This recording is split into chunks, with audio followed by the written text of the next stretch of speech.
네, 오늘도 이 수요예배 자리에 나오신 모든 성도 여러분을 주의 이름으로 환영합니다. 오늘 이 말씀을 통해서 주님의 뜻을 또 알아가는 그런 시간이 되었으면 좋겠습니다.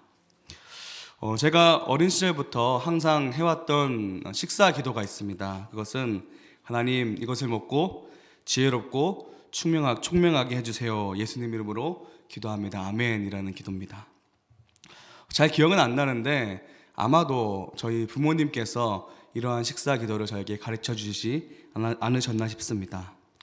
어린 시절부터 제가 이 기도를 하면서 사실 제가 지혜가 무슨 뜻이고 총명이 무슨 뜻인지 알겠습니까? 그저 그 앞에 있는 음식을 빨리 먹기 위해서 훈련된 강아지처럼 그 기도를 빨리 하고 음식을 먹었던 기억이 있습니다. 그런데 사실 지금도 저는 식사 기도할 때마다 이 기도를 합니다. 이제 이 기도가 제 삶의 완전한 습관처럼 배겨버린 것이죠. 그런데 이러한 기도 때문에 제가 이상하게도 음식에만은 참 지혜롭고 총명하지 않은가 싶습니다. 지금도 살짝 배가 부른데 사실 오늘 저녁에 이제 마파우 두부를 먹었습니다.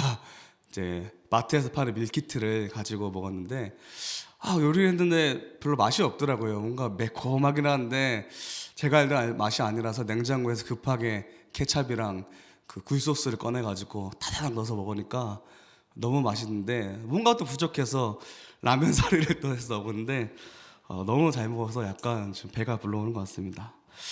이렇게 참 음식에 대한 지혜만 있어도 이렇게 맛있게 잘 먹고 잘 사는데 지혜가 얼마나 좋습니까?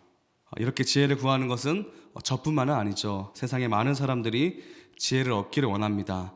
몇 년 전까지만 해도 유행처럼 번졌던 슬기로운 땡땡땡땡 이런 이야기들과 제목들과 타이틀들이 많았죠. 여기서 슬기롭다라는 것도 역시 지혜롭다라는 뜻입니다. 이렇듯 사람들은 누구나 지혜를 가지고 싶어하고 지혜를 가진 자를 동경하고 또 소망하기도 합니다. 그리고 이 지혜를 가진 자의 대명사가 누굽니까? 바로 솔로몬이죠. 솔로몬은 기독교인들 뿐만 아니라 일반인들에게도 잘 알려져 있는 지혜로운 인물입니다.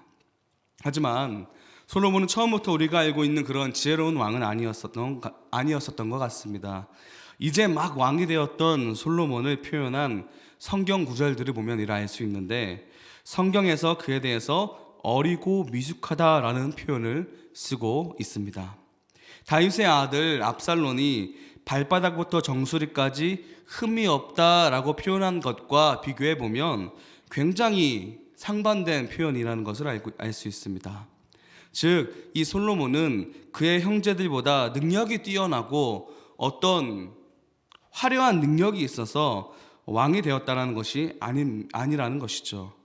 그러한 사실 역시 솔로몬도 알고 있었습니다. 열왕기상 3장 7절에 보면 솔로몬은 자기 자신에 대하여 종은 작은 아이라 출입을 알지 못한다라고 고백합니다. 그러한 솔로몬이 지혜를 얻는 사건, 곧 솔로몬의 지혜의 원천을 알려주는 바로 본문이 우리가 읽은 이 본문입니다. 오늘 본문에서 솔로몬은 하나님께 지혜를 구합니다. 어릴 적 교회를 다녀보셨던 분들이라면 한 번 이상은 이 이야기를 접하여 보셨을 것입니다. 제가 아까 했던 제 어린 시절 기도 역시 이 본문에서 나온 것이죠. 그러나 우리는 솔로몬이 지혜를 구했다는 것은 알고 있으나 그 이전에 솔로몬이 무엇을 구했는지에 대해서는 잘 알지 못합니다. 물론 솔로몬이 구했던 이 지혜와 지식은 이스라엘을 다스리는 데에 너무나도 필요한 능력입니다.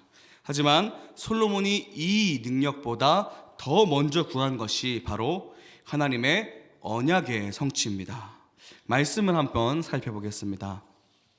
오늘 본문 8절과 9절 상반부를 제가 읽어보도록 하겠습니다. 솔로몬이 하나님께 말하되 주께서 전에 큰 은혜를 내 아버지 다윗에게 베푸시고 내가 그를 대신하여 왕이 되게 하셨사오니 여호와 하나님이여 원하건대 주는 내 아버지 다윗에게 허락하신 것을 이제 굳게 하옵소서. 솔로몬은 먼저 하나님께서 자신의 아버지 다윗에게 은혜를 베푸셨고 자신을 왕으로 세우셨다는 것을 고백합니다. 이는 이스라엘이 하나님의 소유라는 것을 인정하는 고백이죠. 그리고 그 이후에 뭐라고 고백합니까? 솔로몬은 자신의 아버지 다윗에게 허락하신 것을 이제 굳게 하여 달라고 말합니다. 그러니까 솔로몬은 지혜가 아니라 약속의 성취를 지금 구하고 있는 것이죠. 하나님께서 다윗에게 허락하셨던 것, 바로 성전 건축을 지금 솔로몬은 구하고 있다는 말입니다. 이는 역대상 17장 11절 12절을 통해서 우리가 확인할 수 있습니다. 역대상 17장 11절 12절 말씀입니다. 내 생명의 연한이 차서 내가 조상들에게로 돌아가면 내가 내 뒤에 내 씨 곧 내 아들 중 하나를 세우고 그 나라를 견고하게 하리니 그는 나를 위하여 집을 건축할 것이요 나는 그의 왕위를 영원히 견고하게 하리라. 네. 하나님께서는 다윗에게 그의 아들이 자신을 위하여 집 곧 성전 건축을 약속하셨습니다. 솔로몬은 바로 하나님께서 약속하신 성전 건축의 약속, 이 약속을 성취하시기를 지금 하나님께 간구합니다. 그의 이러한 바람은 이 본문 앞전에 1천 번제를 드린 것을 통해서도 알 수 있습니다. 역대하 1장 2에서 6절을 보면 솔로몬이 이스라엘 온 회중들과 함께 기브온 산당에 올라가 1천 번제를 드린 사건을 기록합니다. 좀 더 명확하게 말하면 1000마리의 희생으로 번제를 드렸다고 역대하 1장 6절에 기록하고 있습니다. 이는 단순히 솔로몬이 많은 제물들을 하나님께 드렸다는 것을 기록한 그런 기록물이 아닙니다. 신명기 12장을 보면 하나님의 택하신 예배 처소를 만들길 전에 그 땅에서 번제와 희생의 제물을 드리는 규례가 있습니다. 즉 이 사건은 앞으로 그 땅 가운데 세워질 하나님의 예배 처소 곧 성전을 위해 그 땅을 거룩하게 한 것이죠. 하나님의 나라인 이스라엘에 하나님께서 임하셔서 완전한 통치를 이루기를 기대하는 마음으로 솔로몬은 이렇게 간구하고 준비했던 것입니다. 솔로몬은 정말로 성전 건축을 갈망하였습니다. 그래서 하나님께 성전 건축에 대한 간구를 그의 지혜를 구하기 전에 가장 먼저 하였습니다. 그리고 그 이후에 지혜를 구합니다.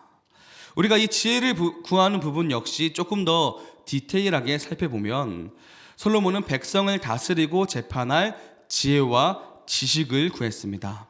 하나님께서는 이에 기뻐하시며 지혜와 지식뿐만 아니라 부귀영화까지 주셨습니다. 그런데 여기서 우리가 알 수 있는 재미있는 사실은 솔로몬이 받은 이 지혜가 성전 건축과도 연관이 있다는 사실입니다. 좀 전에 언급한 1천 번제는 솔로몬이 온 회중과 함께 기브온의 상당에서 드렸다고 말했습니다. 역대하 1장 5절에 의하면 그가 1천 번제를 드린 놋 제단이 훌의 손자 우리의 아들 부살렐이 지은 놋 제단이라고 기록합니다.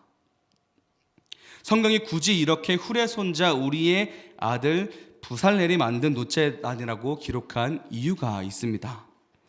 훌의 손자 우리의 아들 이 부살렐은 구약에서 출애굽기와 그리고 역대 상하에서만 언급하고 있습니다. 그리고 그는 바로 출애굽 시절에 훌의 오홀리압과 함께 성막을 주도하여서 건축했던 인물 중에 한 명입니다. 솔로몬은 이 훌의 손자 우리아의 아들 부살렐이 만든 놋제단에서 1천 번제를 드린 것이죠. 그러니까 이는 성막을 만들었던 부살렐의 그것을 이어서 하나님이 인재하신 곳인 이 성전을 짓겠다는 솔로몬의 의지를 볼 수 있는 행동입니다. 그런데 여기서 이 부살렐과 지혜가 무슨 상관이 있는가? 그것은 오늘 출애굽기 말씀을 통해서 알 수 있습니다. 출애굽기 36장 1절 말씀입니다. 부살렐과 오홀리압과 및 마음이 지혜로운 사람 곧 여호와께서 지혜와 총명을 부으사 성소에 쓸 모든 일을 할 줄 알게 하신 자들을 모두 여호와께서 명령하신 대로 할 것이니라. 네, 그렇습니다. 하나님께서 임재하실 곳을 짓는 일은 단순히 기술이 좋다고 지을 수 있는 것이 아닙니다. 지혜가 필요한 일입니다. 때문에 하나님께서는 성막을 짓는 일을 도맡은 부살렐과 오홀리압에게 지혜를 부어주셨습니다. 아마 이 사실을 솔로몬도 알았을 것입니다. 그렇기 때문에 성전을 짓는 솔로몬 역시 지혜가 필요했습니다. 오늘 본문 이후 역대하의 말씀들을 보면 계속해서 성전을 건축하는 이야기가 이어집니다. 그리고 그 가운데 솔로몬이 개입하여서 진두지휘하는 것을 볼 수 있습니다. 솔로몬은 성전을 건축하기 위해 일할 사람들을 뽑고 성전을 지을 땅을 정하는 것, 성전에서 사용되는 기구 등 하나하나에 개입하였습니다. 이를 더 확실하게 알 수 있는 것이 있는데 바로 성경을 짓는 행위의 대부분의 주어를 바로 솔로몬이라고 사용한 것입니다. 즉 하나님께서 솔로몬에게 주신 이 지혜는 우리가 알고 있는 솔로몬이 이런 재판 이야기에서만 발휘되는 것이 아니라 부살렐과 오홀리압처럼 성전을 짓는 데 필요한 지혜 역시 하나님께서 주셨다는 것이죠. 그렇기 때문에 우리는 오늘 본문 10절에 등장하는 지혜라는 단어를 볼 때에 단순히 이 단어의 뜻에만 국한한 것이 아니라 장차 이어질 성전에 관심을 가지고 보아야 합니다. 이렇듯 하나님께서는 솔로몬의 이런 솔로몬의 내 아버지 다윗에게 허락하신 것을 이제 굳게 하옵소서라는 간구에 지혜와 지식을 더하심으로 성전을 짓는 것을 허락하십니다. 이는 곧 다윗과 맺으실 언약의 성취입니다. 그리고 그 성취를 위해서 하나님께서는 솔로몬에게 넘치는 은혜를 더하셨습니다. 그렇다면 이 본문을 바라보면서 저희는 어떻게 이 본문을 우리의 삶에 적용해야 하는 것일까요? 솔로몬과 같이 건축을 해야 합니까? 그리고 그것을 위해 지혜를 구해야 합니까? 물론 교회를 건축하는 일은 귀한 일입니다. 우리 하나드림교회 역시 분립개척이라는 참 귀한 일을 감당하고 있죠. 그러나 우리는 단순히 건축이라는 의미를 넘어서야 합니다. 우리는 이 본문을 신약의 말씀과 더불어 이 본문을 우리 삶 속에서 적용할 필요가 있습니다. 구약에서 성전은 매우 핵심적인 주제였습니다. 하지만 신약 시대에 들어서서 더 이상 이 성전이라는 이 건축물은 중요한 장소가 되지 못하였습니다. 왜냐하면 하나님의 임재하시는 장소인 성전보다 더 중요한 핵심이 있기 때문입니다. 그것은 바로 예수 그리스도입니다.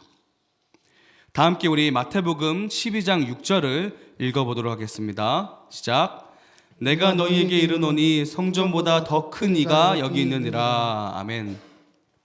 신약 시대에 들어서 이스라엘이 자랑하던 성전은 더 이상 의미가 없게 되었습니다. 왜냐하면 하나님이신 예수님께서 이 땅 가운데 성육신 하셨기 때문입니다. 실체가 있는데 어찌 모형이 중요하겠습니까? 하나님께서는 예수 그리스도를 화목제물로 이 땅에 보내심으로 인간의 죄를 사하시고 하나님과 교제할 수 있도록 하셨습니다. 이제 성전이 아닌 예수 그리스도를 믿음으로 하나님의 나라를 견고하게 하시며 그와 교제하게 하신 것이죠.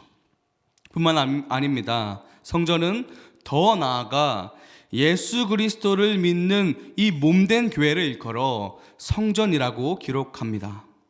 고린도전서 3장 16절 말씀입니다. 너희는 너희가 하나님의 성전인 것과 하나님의 성령이 너희 안에 계시는 것을 알지 못하느냐. 아멘. 성경은 교회를 가리켜 성전이라고 말합니다. 왜냐하면 하나님의 성령이 우리 안에 거하기 때문입니다.